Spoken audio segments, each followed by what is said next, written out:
Hello everyone, you're watching New World News. I'm Jamie Starr, and today we're going to have another installment of Communist Propagandist Greatest Hits. But before we start that, we're going to get into a definition of cultural Marxism, which is a theory that I think is standing in front of a lot of people's views and messing with their ability to perceive instances because they approach everything with this certain predefined outlook, and this is one of the big problems society faces. More and more, I think we're treading into a artificial reality that's defined by other people's theories, whether it be the theoretical black holes, the theory of evolution, theories of cultural Marxism, different monetary economic theories. Whatever it may be, we're having our reality and our lives defined for us by by the theories of other people. And it seems to be seeping into more and more people and infecting them like a virus. I even think the concept of collective consciousness, to some extent, is a theory that is being artificially induced by herd mentality and social networking such as Facebook. For the majority of last year, had my Facebook deactivated until friends of mine would come to me and say, you got to get back on Facebook. If you were to see the incredible levels of ignorance and racism going on, you would be baffled. And in the couple months, the 2 months, maybe 1 month that I've reactivated mine, it's true. People I've grown up with who I would never have thought would have had such resentment. I mean, there's a all-day hate fest going on against white people, and it's very subtle, and it's in people you would have never expected it from, and it's just because it's being encouraged on all ends, whether it be, oh, if you support Donald Trump, that means you are a racist. Even last night, for example, I posted a picture of Lemmy from Motorhead, Michael Jackson, and David Bowie, and then at the bottom it had Justin Bieber, One Direction, and Ed Sheeran, and the caption was, we paid for our music and got these three, which were artists, writers, performers, producers, all in one, well-rounded musicians who didn't have giant teams of writers and producers backing them and everything like the ones at the bottom. And, it sums it up. You download your music for illegally, this is what you get. So someone, of course, decides to start bickering with me. And these are all, the people who start these cyber beefs with me aren't even my friends. They're people I'm not friends with who come onto my page who then try to pick fights with me. And they then start telling me, that I'm wrong in this idea because Justin Bieber made $44 million and they just downloaded David Bowie's whole discography. So I explained to him that Bieber might have made 40 million, but I bet, or 44 million, but I bet 4 million goes to Bieber and 40 of that goes to his team, the label, the backing, the PR, his swag coach, the whole nine. And then I mentioned to the guys, since the inception of free music downloading, music has become a commodity. It's all just kind of disposable music. And I asked him, since Nirvana, who can you name that's revolutionized music? This person's answer was Kendrick Lamar. Kendrick Lamar is a great rapper. I mean, you can't deny that. Very successful. And then I had made the comment, though, that I didn't feel like Kendrick Lamar was revolutionary. Highly skilled, yes, but not revolutionary. And I thought that his style was a merger of Eminem and Tupac with the heavily influence from Dr. Dre, which Dre being his mentor and his protege, or Kendrick being Dre's protege. Then immediately it goes to, your remarks are racist, you're saying that all black people sound alike. As if I compared Kendrick Lamar to the likes of Lil Jon or Future. I made an accurate assumption based off of the facts presented, and this person then goes to this wild accusation because I don't feel like Kendrick Lamar, I don't feel that he is revolutionary. That must make me a racist. I must have an issue with black people.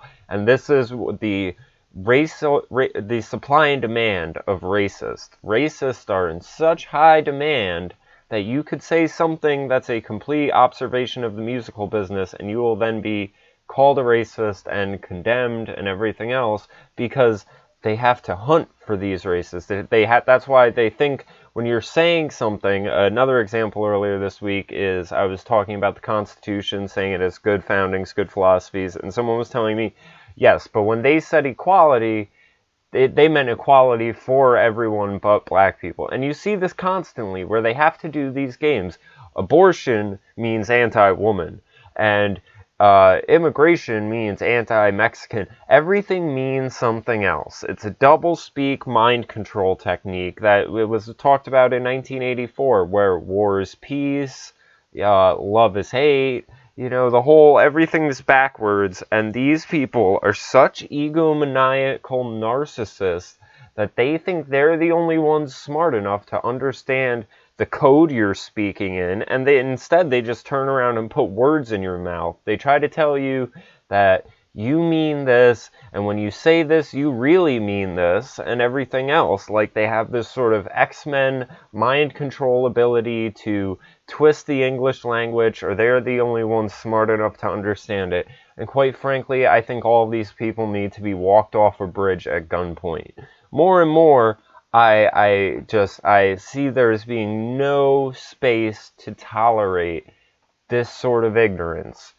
Same thing with people who support socialism. If I was president, I would take everyone who votes for socialism and lock them up for conspiracy to commit theft and robbery. It's an ideology that's rooted in envy. You feel as if someone else has something that you deserve, therefore it should be redistributed amongst society. So, now that I'm done ranting, let's get into this first video so we can at least have a view of how these people view the world. So, what is cultural Marxism?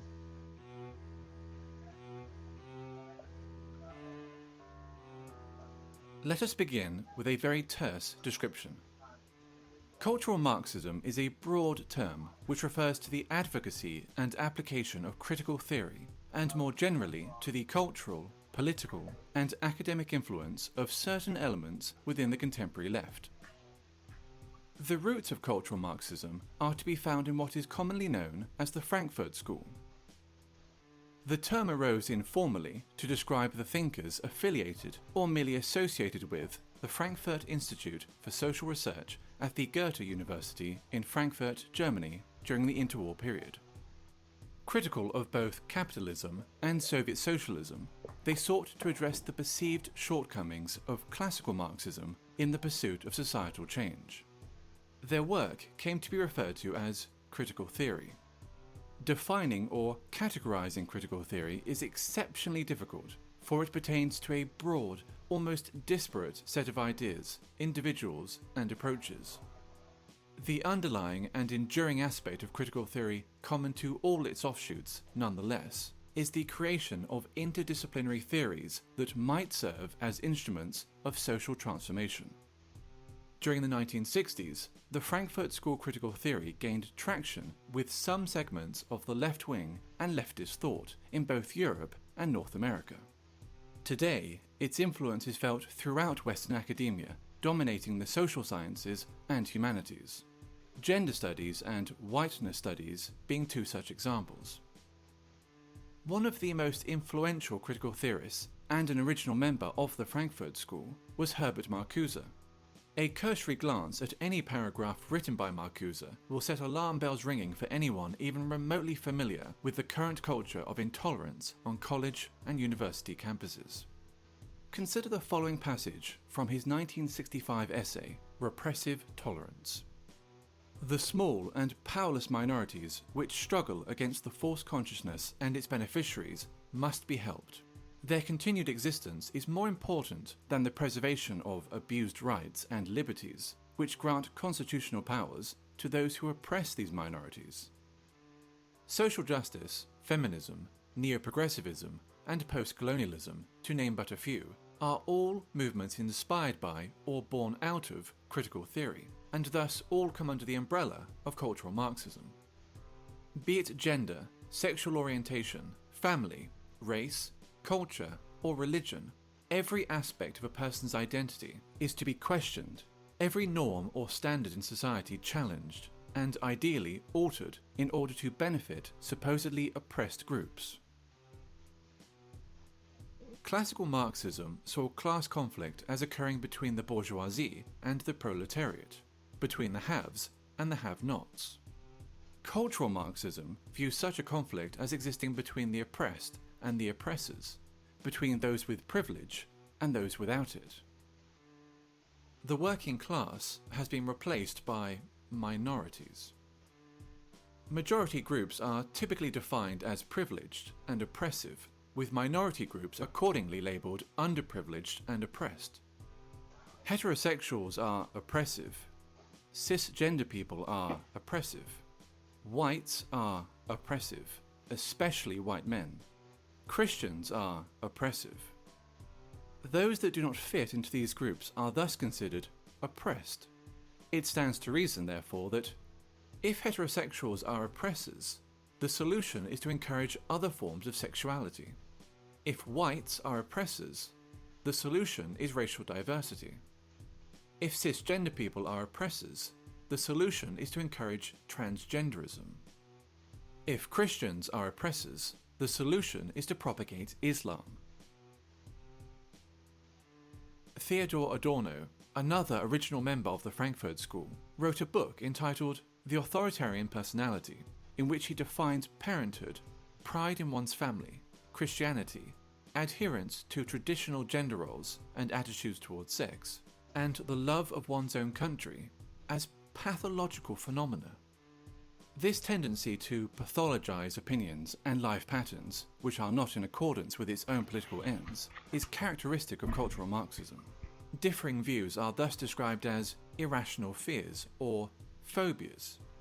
For example, a person who feels uncomfortable living as a minority in an area dominated by Muslim migrants may be decried as an Islamophobe, since wishing to live amongst those culturally and ethnically similar to oneself is considered sick and phobic. When Pakistani Muslims living in Britain, by contrast, show in-group preference, converting entire sections of a town or city into a mini Pakistan, there is no sickness, no phobia, only multiculturalism. 20 years ago, there were no Pakis here, no one was doing nothing. But now, the Pakis are with a stamp, man, trust, you know what I mean?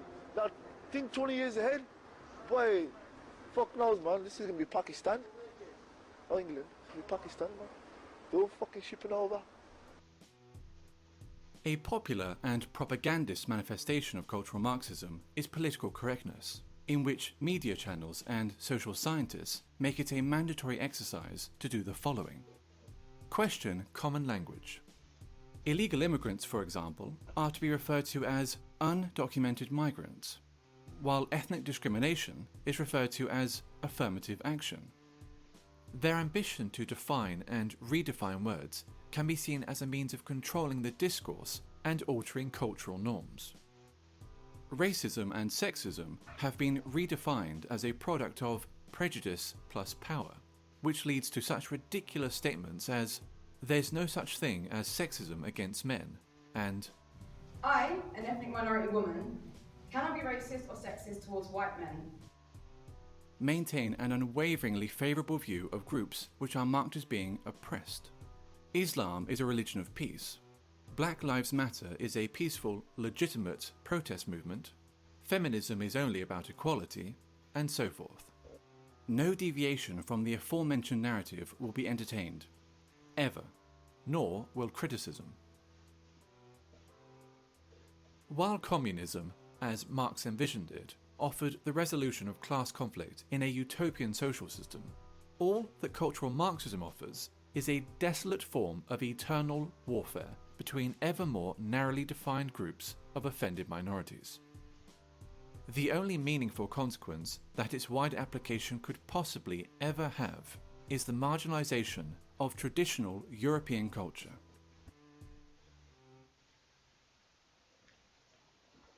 Alright, so, and we see, they even talked about what I was saying as far as the language. They try to control the language because then it fits with the narrative, then they don't have to deviate from it, and it's this sort of sociopathic, always working out for their benefit. They will redefine words, they will twist them, they will, and the other thing, to quote Thomas Sowell, you have to be educated to be this stupid. Like, these are things that people are taught, and because they are taught these by authority figures, they take it as fact. Like, the idea that you cannot be sexist towards a white man because white man, this idea of power plus privilege, and it's, I mean, I've debated people and I've tried to ask them, what are you trying to achieve that someone is stopping you from doing? And the whole thing is whenever I get into these debates and I really press people, they'll start to say things like the education system, the law system, the justice system, whatever, whatever.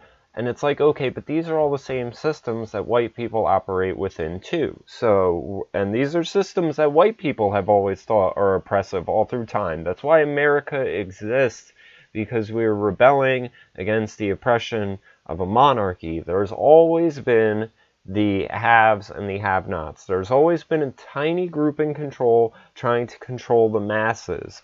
But under this cultural Marxist idea, if you even slightly look like the people that are in control, then you're assumed to have some sort of power. And I try to tell these people, I couldn't oppress you or ruin your life if I wanted to. And why you are delegating this power over your life to me, I'm a white man, I don't know. And they'll come and they'll tell me, well, you're right, you don't have power over my life, you don't personally, but white people do. And they don't. I mean, there's so many contradictions just in the things these people say. I've had people tell me laws were not created with black people in mind, and then in the same breath will tell me, well, the laws are put there to oppress black people.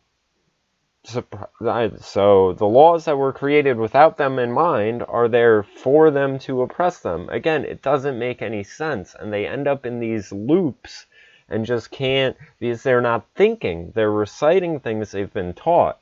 So, let's go to some videos I've been finding by this guy, AJ Plus or something. And this guy is a propagandist extraordinaire. This one, again, I call this video The Last Racist Alive, because it's, again, this hunt for a racist to fill the demand, and it shows the way these people act, and they're them being oblivious to reality and just running with what they see and how it can fit their narrative. So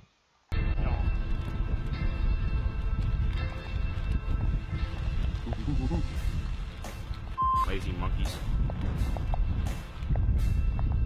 Maybe the 10th one I've seen in my life, too. They all look the same to me.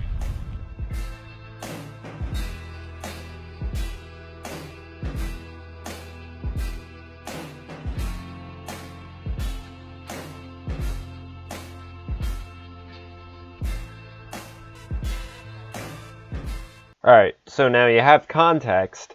There's a group of protesters protesting fracking, and this guy who comes up is obviously there just to agitate because he works for the fracking company. So we have three groups here. We have the video guy, the group of protesters, and this one guy. So have you had any kind of a job? Or this like this chimp right here? What'd you say? Yeah, chimp. Right here with a fucking mop on his head. No. Get out of here. Now, watch this woman's face in the back. The moment they realize what this guy is saying, at first they're entertaining him and laughing along because he's insulting them. He's insulting the group of people. What'd you say? Yeah, chimp. Right here with a fucking mop on his head. No. Get out of here. Get out of here. I don't give a milking my tax dollars. I felt it was necessary to document what he was doing and what he was saying so that people could see that there are people out there like this. There's a whole underbelly of society who thinks this way, but weren't emboldened enough to come out and say it.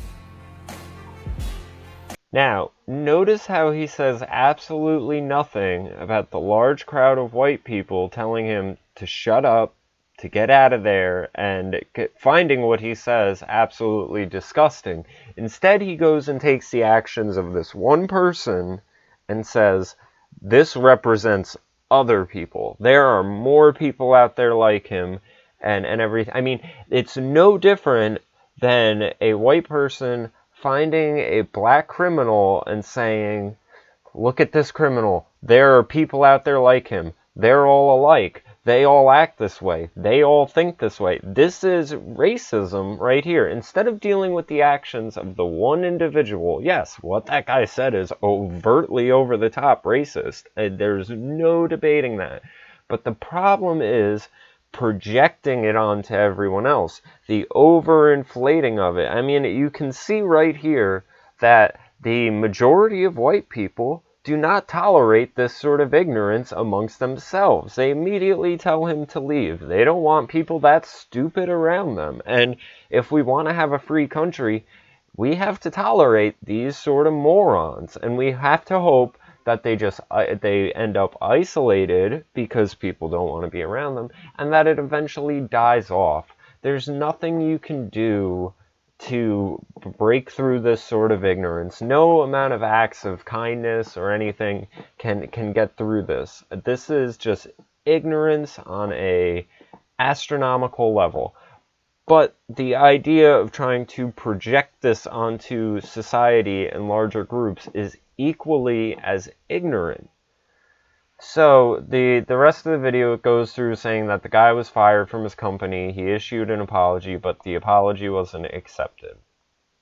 Now we have another video from the same group. So let's say I'm about a Oregon. Okay. And I don't like the way the government has trampled on the civil liberties of members of my community.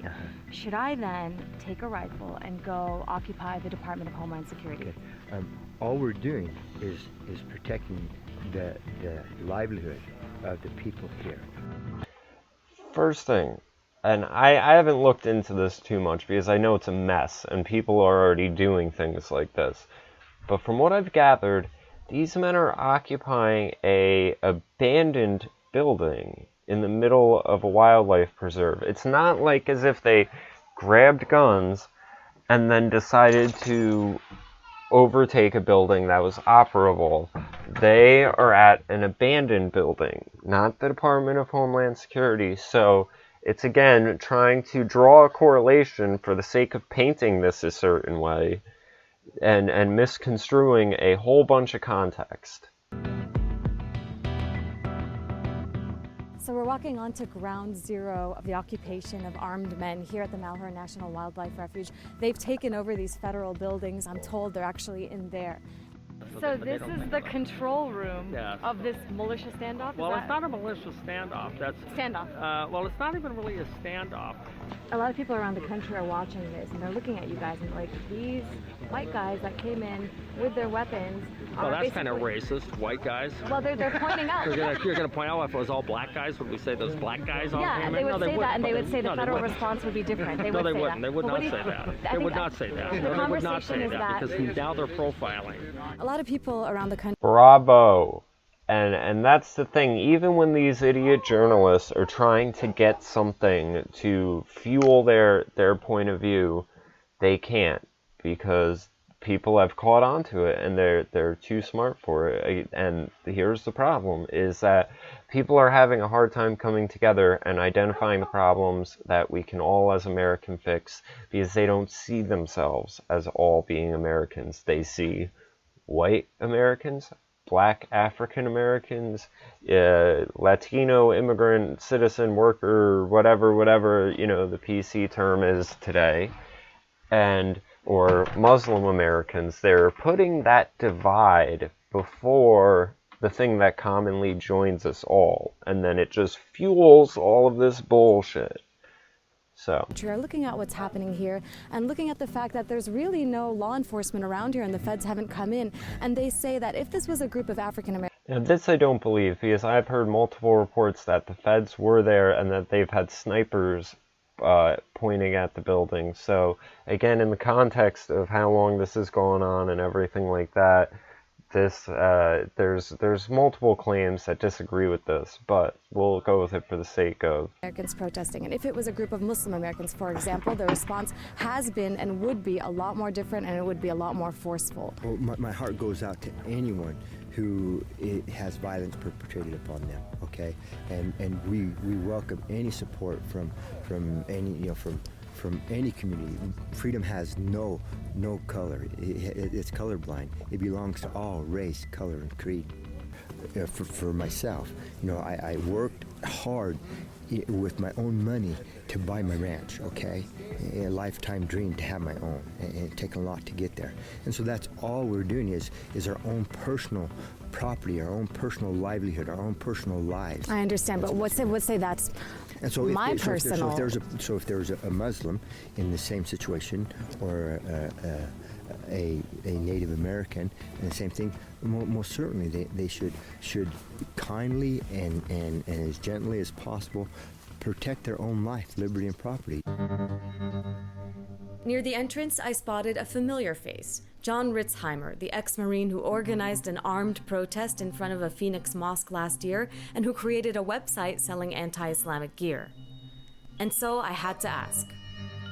A lot of people are saying, imagine if Muslim Americans took up arms and protested the federal government. What would the response have been? There is a double standard there. No comment. Do you think they would have gotten away with it as you guys are? Well, Can I see? And I ask you that because I see a gun right there. This is not about religion. This here is not about a religion.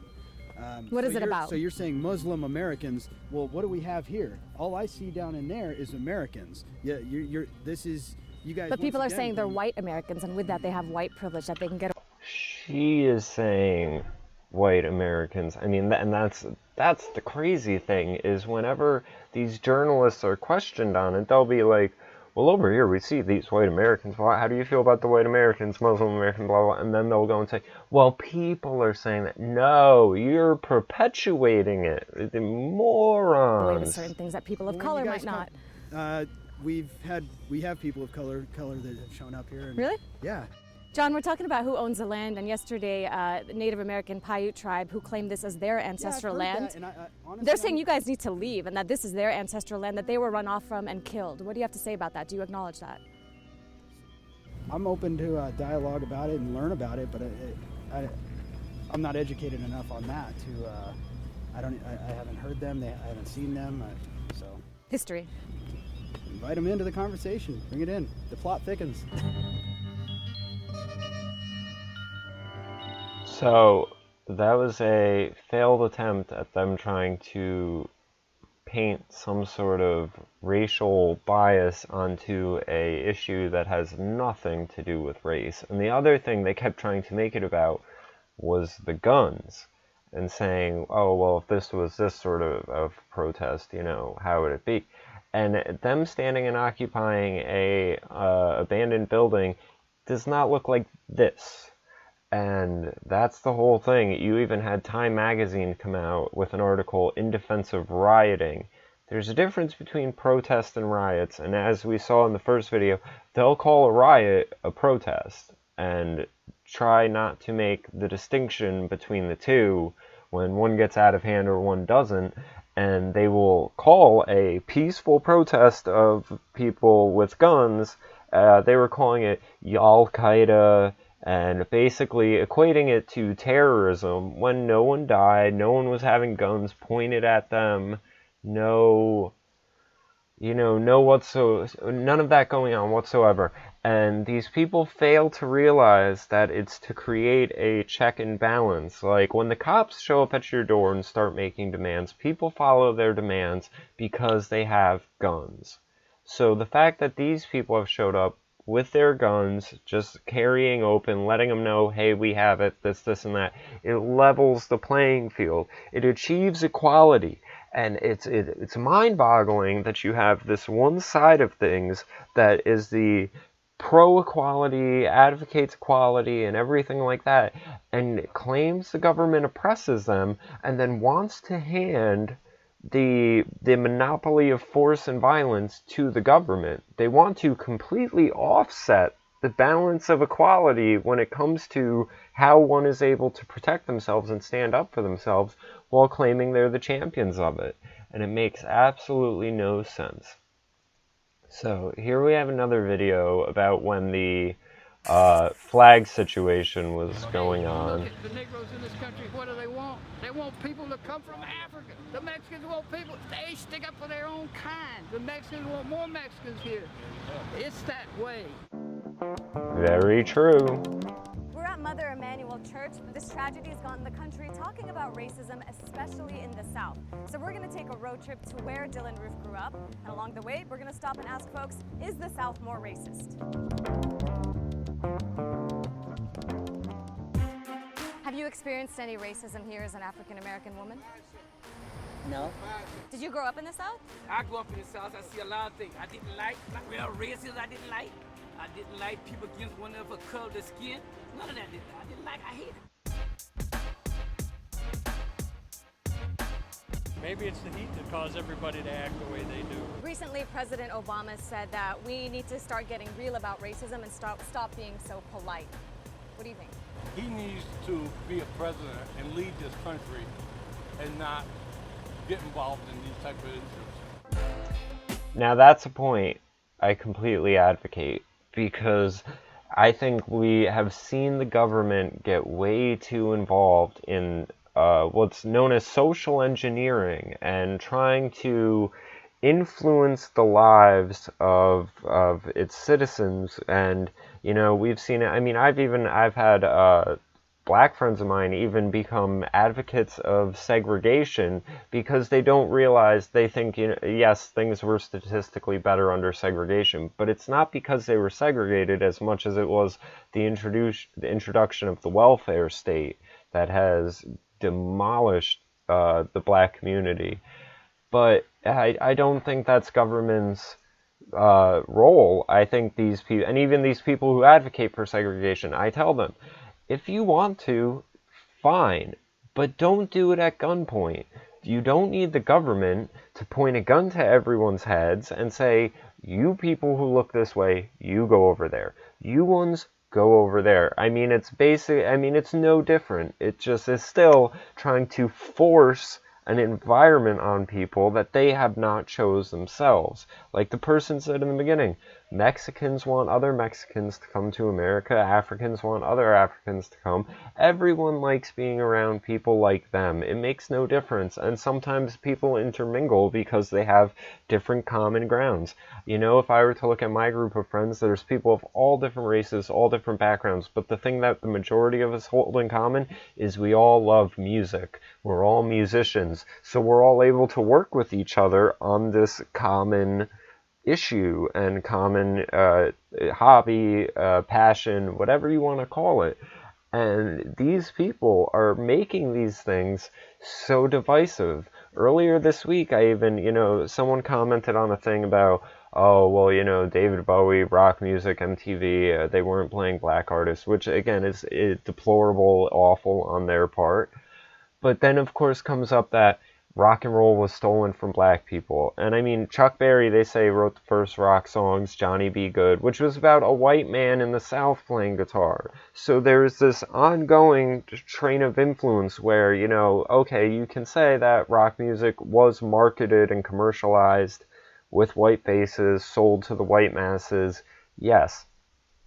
But the rock music created by black people was influenced, or the blues music and jazz music created by black people was influenced by ragtime, classical music. You know, the American guitar was an invention. The electric guitar was an Americanized invention. Guitars go back and have different cultures. And I had to explain to people, hip-hop, yes, although it was pioneered by black people, one of the main tools of it was the Akai drum machine sampler, which was created by Japanese people. And hip-hop nowadays, you hear Arabic scales, Chinese harps. It's this blending of everything in a tasteful manner that we should appreciate. The melting pot idea. And instead of a melting pot, people want stew. They want big chunks of different shit just to be there and to be identified and picked out and feel, oh, that's a carrot, that's a piece of beef, that's a this, rather than just letting it all blend together and creating something new and evolving. These people are trying to stagnate things by limiting the blending of it all. It's very very disgusting. So We made it to the State House in the capital, Columbia, where the Confederate flag is flying and debates are raging. So let's go talk to some folks. Is the South more racist? South ain't racist, no. If you ask most white people, how often do you think about race? They would say, I don't, right? And so if you ask black people, how often do you think about race? I think most will say every day. There's all black colleges, there's all black churches, and nobody complains.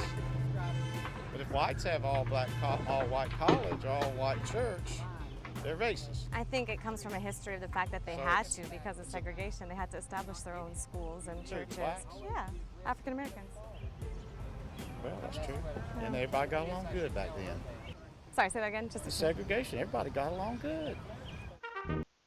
Now, I wasn't around during segregation, so I can't comment on that last part. But again, segregation was enforced by government. It was government that was employing that. It wasn't the masses, and most masses, the Temptations movie, it shows a great example, which, I mean, I assume is pretty factual, how you would have dance halls where people would perform and they would be roped off, and eventually the music would just take over and inspire people, and they would all end up intermingling because music was capable of bringing people together like that.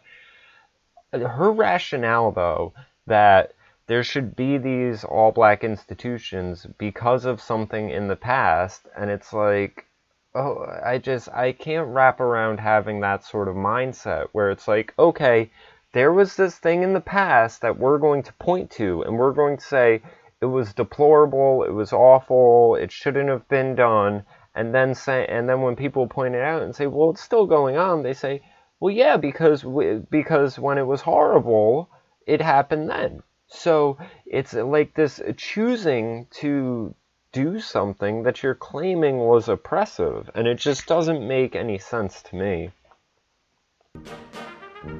So we've reached Lexington. This is where Dylan Roof actually went to high school, and we're gonna see who we can talk to around here. Is there a problem with racism out here? Of course it is. It's the South. Very racist down here. What went on in your mind when you heard about what Dylan did? I wasn't surprised. Why? We always knew the kid was messed up, and we knew he was going to do something like that, but we never thought he would actually do it like that. Is there a lot of racism in Lexington, in South Carolina? Not really. I mean, it is a good old boy state to classify it. A lot of riots are starting because of the racism. Charleston is actually, they're answering it with class. Notice how when she asked the kids, they said yes, but when she asked the black woman earlier, she said no.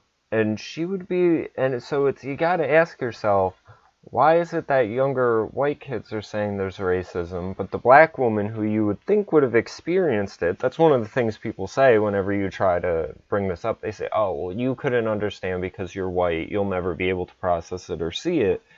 Black woman who you would assume would have the experience with it says no, but the younger generation says yes.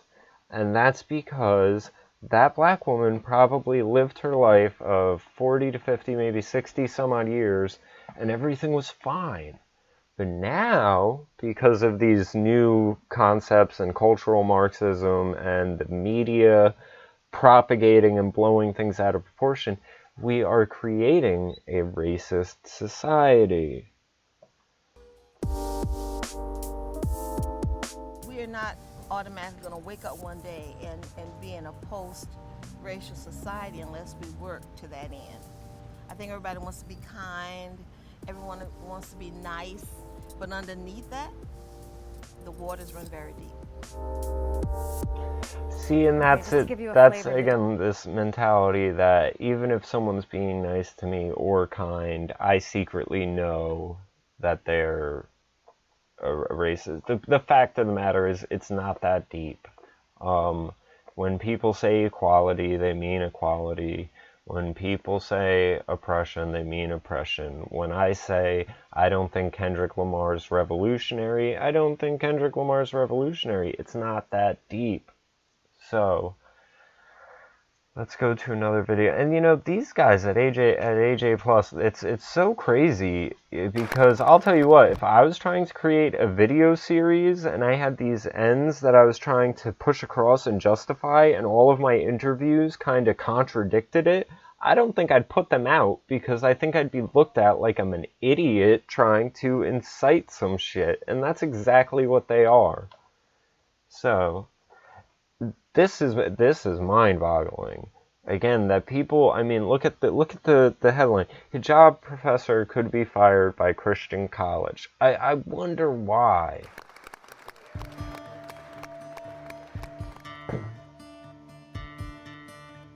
I stand for solidarity with Muslims just like me and Pope Francis say we worship the same God. Now,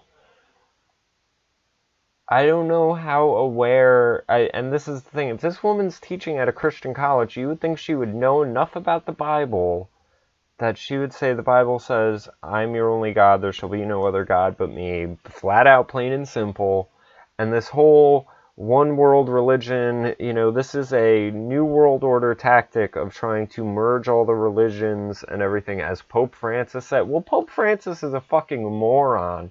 He thinks you should be poor because being poor will get you closer to God, while he lives in the Vatican with golden floors. I mean, this is a priest class trying to tell you your place in the world and telling you that you'll be in good in heaven because of it. This is the evils of institutionalized religion, and all it takes is one of these bullshit-ass people on a pulpit telling someone something that conflicts with everything else you're supposed to believe if you subscribe to this, and these people run with it.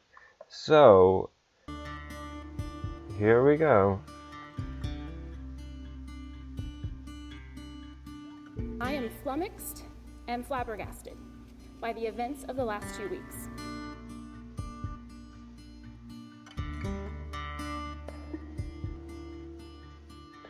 See, she declined further discussion on her beliefs because all she could say is, but Pope Francis said, but Pope Francis says. And in reality, what she is there, the ideology that she has chosen, I assume she applied for the job at this college. I would assume she would know things about Christianity. I would assume that she should realize what she is promoting is anti-Christianity. So it's not hijab professor, it's someone who is basically hired to teach a Christian view, is trying to push an anti-Christian view. This is not rocket science, but they're trying to politicize it in a way that seems as if one group is the oppressor and one group is the oppressed. Like the cultural Marxist thing said, if Christianity and Catholicism is the norm, then the answer is to promote Islam. Wheaton College will never induce me to kowtow to their doublespeak concerning the statement of faith, so as to appease an imaginary constituency that clearly knows little about what academic freedom or Christian love mean.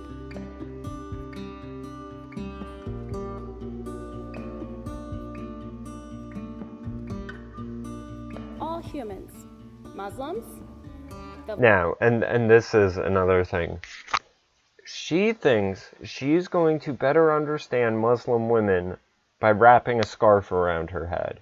That is the most superficial and shallow attempt to understand a religion. This woman should be ashamed of herself, because there is so much else. I mean, Islam is a religion about submission and dedication to God. If she were to tell me that she stops to pray every 5 hours, I would say, okay, well, you're trying. But this idea that you're going to wrap a scarf around your head and that's you trying to figure out what it's like to be them, that is fucking shallow and superficial.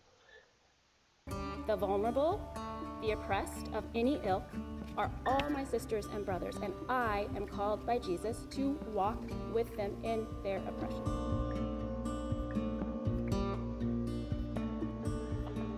You know, and it's funny because nuns wear similar outfits and everything, and for whatever reason, I guess maybe she was oblivious to that there are groups of Christians that do similar things in their path to get closer to God, but rather than you know, relating and resonating with that and choosing to go that route, she chooses to do something that is against the ideology she has been employed to work for. So, here's another video. Voilà, voilà les migrants, lève-la, lève-la. C'est la guerre cette nuit, c'est la guerre. C'est la guerre cette nuit. C'est la guerre cette nuit. C'est la guerre. L'anarchie. Calaisiens, faut vous réveiller. Attends, je vais chercher mon gun.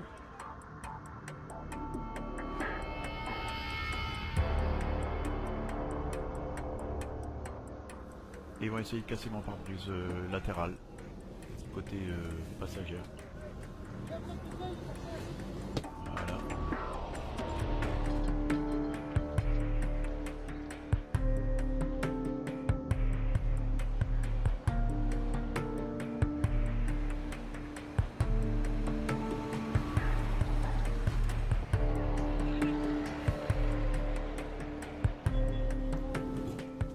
Il fallait en écraser un. Hey, Phil, ils sont en train de dévaliser le camion. Je peux pas. Voilà. Ils sont bien en train de s'amuser à vider le camion. Ils veulent pas du tout passer en Angleterre, ils veulent juste vider le camion.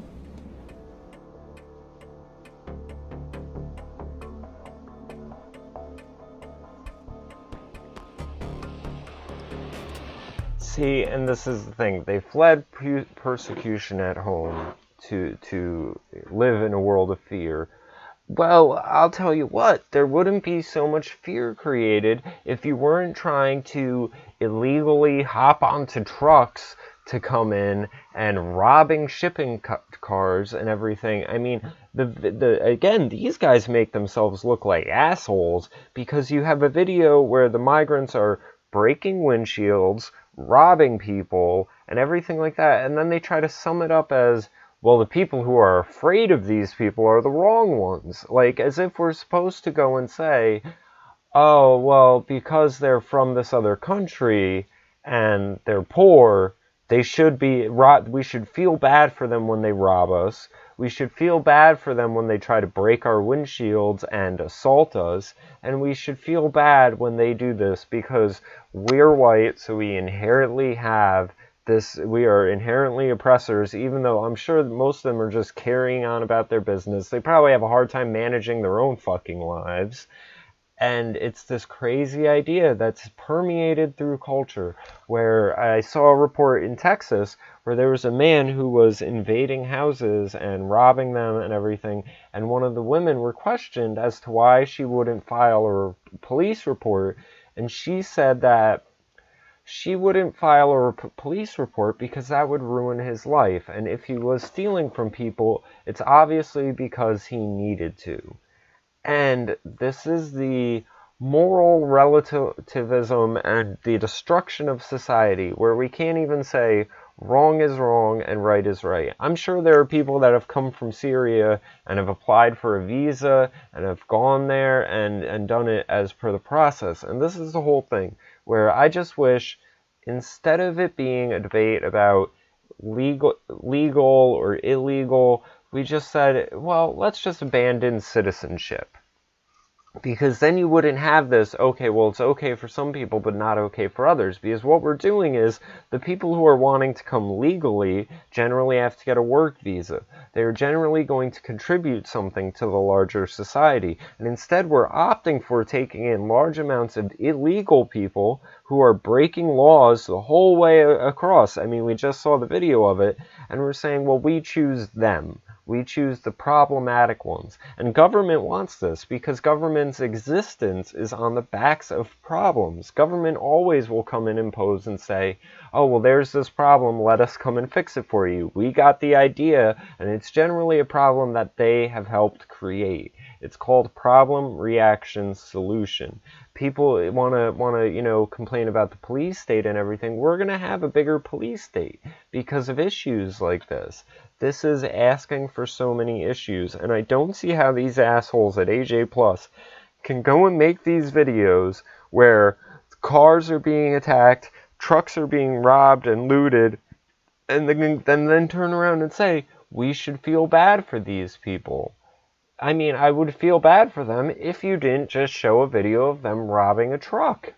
It's as simple as that. But I don't put my compassion towards people ahead of my firm moral beliefs. There are things that are just wrong to do. And it's a problem that you just continually pops up, where it's this two wrongs make a right mentality.